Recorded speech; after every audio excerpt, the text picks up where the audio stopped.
조금 할 수 있어요. Wow! 근데 Look at that. 지금 조금 어려워요. Oh my god, you're good. 정말 오랜만에 연습 안 했어서 정말 나빠요.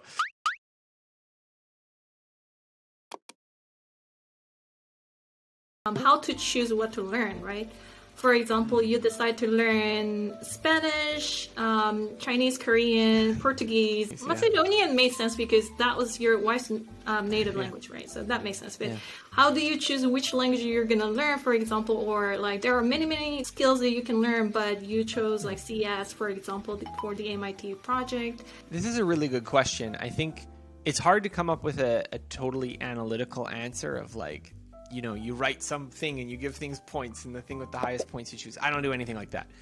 So I think there's a few rules that I use. One is that I really like see how I feel about a project before I engage into it. And the feeling to me that I like to look for in a project is that it should feel something that feels significant, that feels like, ooh, like there's some weight to that.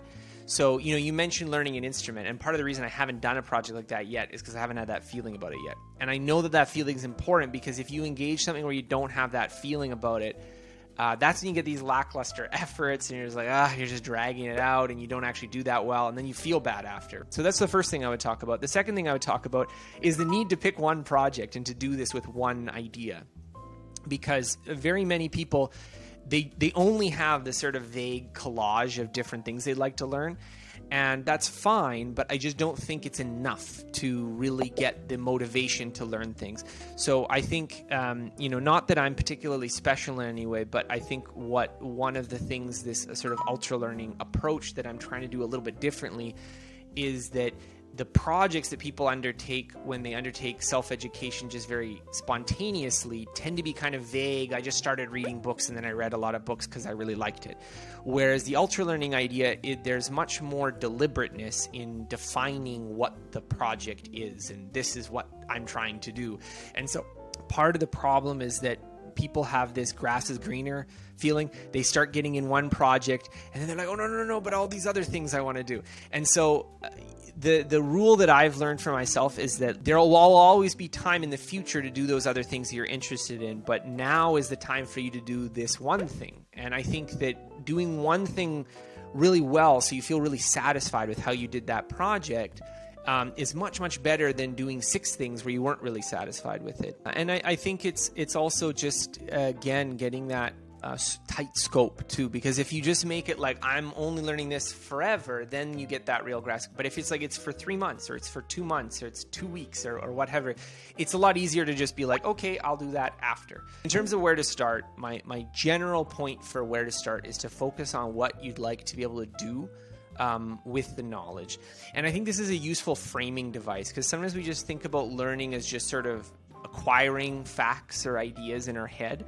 And that can be okay. I'm not really against that. I'm not against reading books just for reading books. If you just want to learn about, you know, some piece of history, that's fine. But I think that for a lot of it, we kind of implicitly want to do something, but we don't get really explicit about how we want to use it. So we say, okay, I want to learn English, but it just stays in our head as like this vague learning English goal. And we don't think about, well, no, what I want to really be able to do is, you know, use it in my job professionally, or what I really want to be able to do is travel to America, or what I really want to be able to do is like understand English television without subtitles or what have you.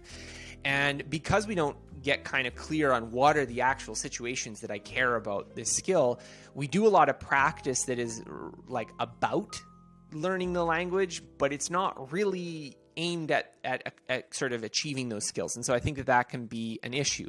And I think that there's lots of materials you can do, but if you really think about it in terms of the materials serve this purpose, then you can that helps become the barometer of how you evaluate it. And so that would be one thing I would say is just switch from thinking about learning things in terms of a subject or a topic and to learn things of like, what would I like to be able to do as a result? The second question you talked about was motivation and willpower, and that's also a really big topic.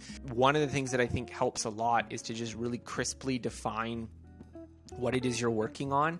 What is the essence of the task, to kind of visualize it in your head, because I think part of the problem is that people have really vague goals. So they sort of like, well, I want to learn more about like programming. And then they start doing something and it's kind of hard. And they're like, is this really what I want to be doing? Do I really want to keep doing this?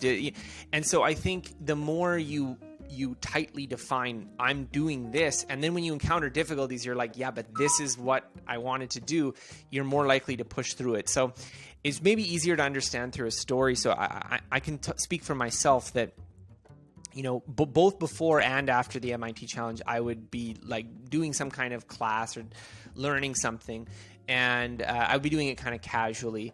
And there would be some difficulty, like I want to learn this programming thing, and then I start doing it, and I'm like, this is hard, or my program doesn't compile, or I can't figure out this thing. What was different is that when I would encounter those difficulties when I was doing that MIT challenge project, is that I had kind of tightly constrained what I was doing so much that whenever there was, even if it seemed like almost an impossible difficulty, it was like, well, I just have to figure it out. This is what I'm doing. And so I think it was the same when we were doing the language learning experiment.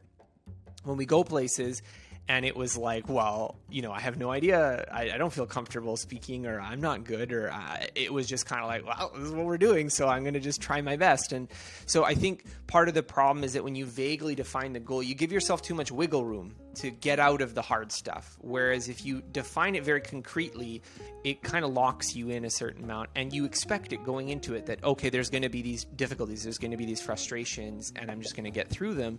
And I think that helps as well. Anything that you want to say to your Korean fans? You can totally speak in Korean, but no pressure. Really no pressure. 네, 조금 할 수 있어요. Wow! 네, Look at that. 지금 조금 어려워요. Oh my god, you're good. 정말 오랜만에 연습 안 했어서 정말 나빠요. So that will be my Korean for right now. My Korean is wow. pretty bad, but I really have so much respect for the many Korean people I met who I know are very dedicated students. Very hard workers. We were joking about this, that in America I have to convince people that learning is something to be interested in, whereas in Korea, often you have the opposite problem, that it's so important that people are totally stressed out. and so I have the utmost respect for people in Korea, and for how hardworking and how smart and how seriously they take learning. So for me, this is just a chance to share some of that passion. The other thing I would like to say is, don't constrain yourself so much by what you've done in the past, and don't constrain yourself so much by what you've succeeded and failed at before. I think these were very useful for me as tools to just push myself to try things that I might not have done otherwise.